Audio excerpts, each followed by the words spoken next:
Hello everyone, welcome to this particular video. So in this particular video, we'll be discussing about for loops inside Python.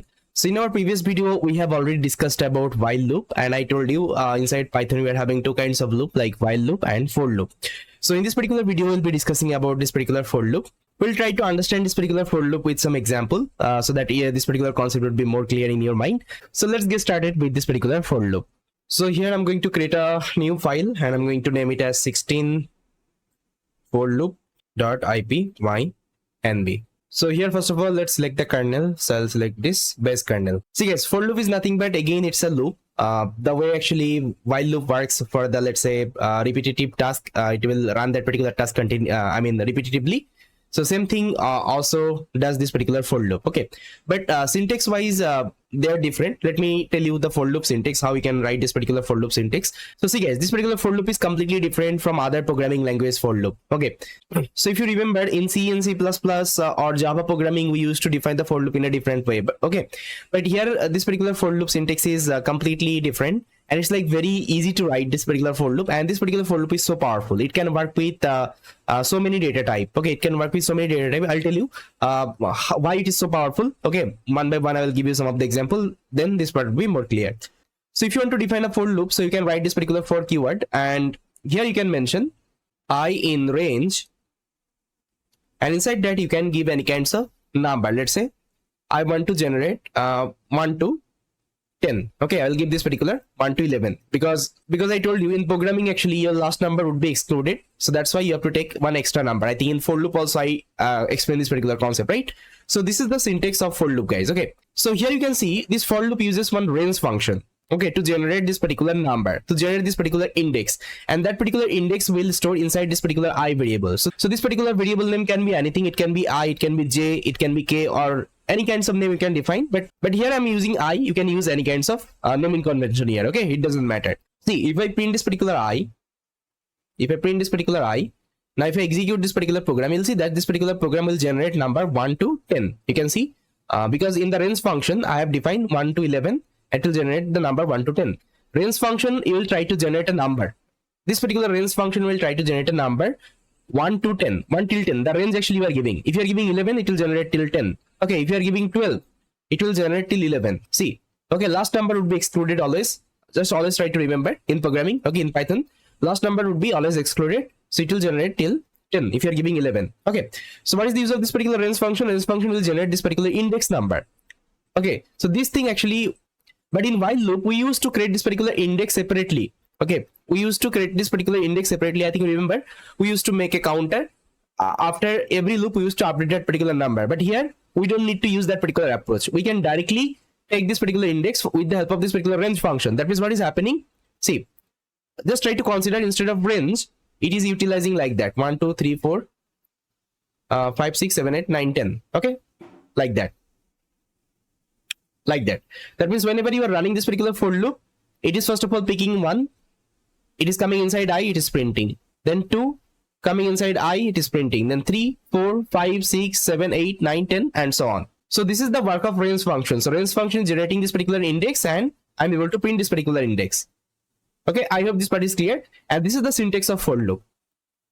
Okay, this is the syntax of for loop, and this is like very easy to define, this particular for loop. And this particular for loop is so powerful because it has this particular range function, and it can work with any kinds of data type.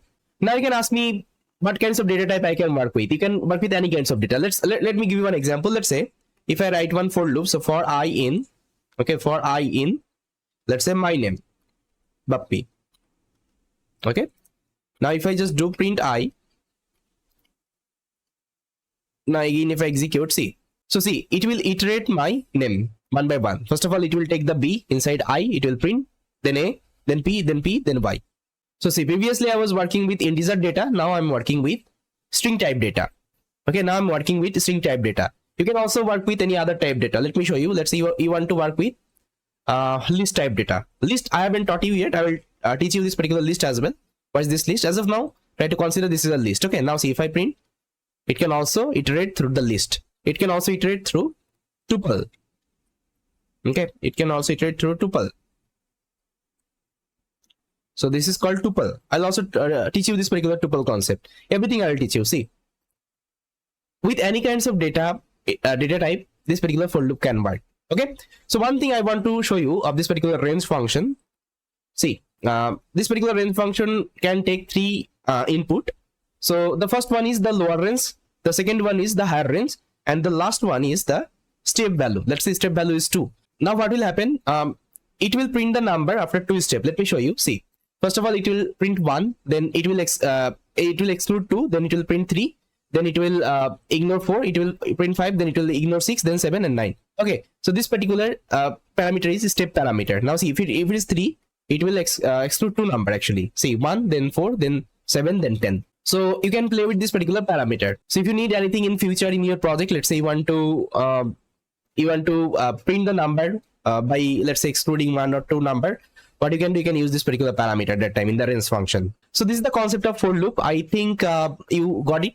See, if you have understand about while loop, I think this particular loop is also clear. Like both of them are loop only. So whenever I need the repetitive task, I can use any of the loop. Okay, it's up to you. See, the program actually we have written previously. I used to print my name 10 times. Okay, with the help of for loop also you can print. Let's say for I in.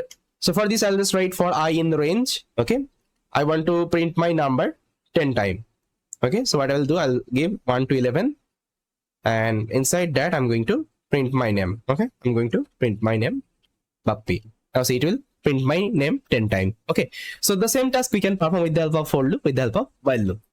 Yeah, so this is the looping concept inside Python, and this particular loop is called for loop. Now let me do one exercise. This particular exercise will give you a more clear-cut idea about this particular for loop, like how we can use with different tasks, right? So guys, you can see this is the exercise we'll be solving. So here what we have to do, we have to write a program. So the current population of a town, let's say there is a town, the current population of that town is 10,000, and the population of the town is increasing at the rate of 10% per year. You have to write a program to find out the population at the end of each of the last 10 years. Okay, that means in last 10 years, what was the population? Okay, what was the population in that particular town? So for this, actually, I have to write a program. So for this, what you can do, you can use this particular for loop concept. Let me tell you how you can write this particular program. So first of all, let me just write the current population. So current population is equal to 10,000. Okay, 10,000, you can see this is the current population of this particular town. So here, first of all, what I have to do, I have to go back like 10 years. Okay, I have to go back 10 years. Let's say if it is, let's say 2024. Okay, if it is 2000, let's say 24, what I have to do, I have to go back 10 years back. So I need to check the population of 2023, then 2022, 2021, and so on. Okay, and so on. I have to get back 10 years back. Okay, so that's how actually I have to figure out this particular population. So how we can do it? So with the help of for loop, I can easily do it. So what I will do, I'll just write for I in range. Okay, for I in range, and I think you remember we can generate a number. See, we can generate a number like that also. Let me show you another example. Let's say this is the for loop we have done, right? So here you can see this is the for loop we have done. See, we can also print the number opposite. So here we have printed 1 to 10. Okay, 1 to 10. We can also print the number. Let's say 10 to 1. Let's say 10 to 1. So for this, I need to give 11, and here I have to give 1. And here I have to mention I need to print the number. Okay, I need to print the number opposite. Okay, that's it. That means -1. Now if I execute this particular program, you'll see that first of all 11, 10, 9. So here I have to give the 10, and here I have to give the 0. That means 0 would be excluded, and it will print till 1. See, so that means 10, 9, 8, 7, 6, 5, 3, 2, 1. Okay, and I'm printing the number opposite. Okay, that's how actually you can also use this particular range function. So we'll be using this particular concept here. So here I'll just write I need to check 10 to 0. That means 1. That means last 10 years, and opposite. Okay, and here I need to get back opposite. That means 10 to 1. Okay, that's why I've given -1. Now I'll just print. So first of all, I will print the number. So I'll print the I, then I'll print my current population. Okay, current population. Then I will update this particular current population. I'll check. Then I will check what was the population. You can see 10% increasing rate. So I'll just try to calculate the current population in that particular year. So I'll just write current population. Okay, current population is equal to, so current population is equal to current population divided by 1.1.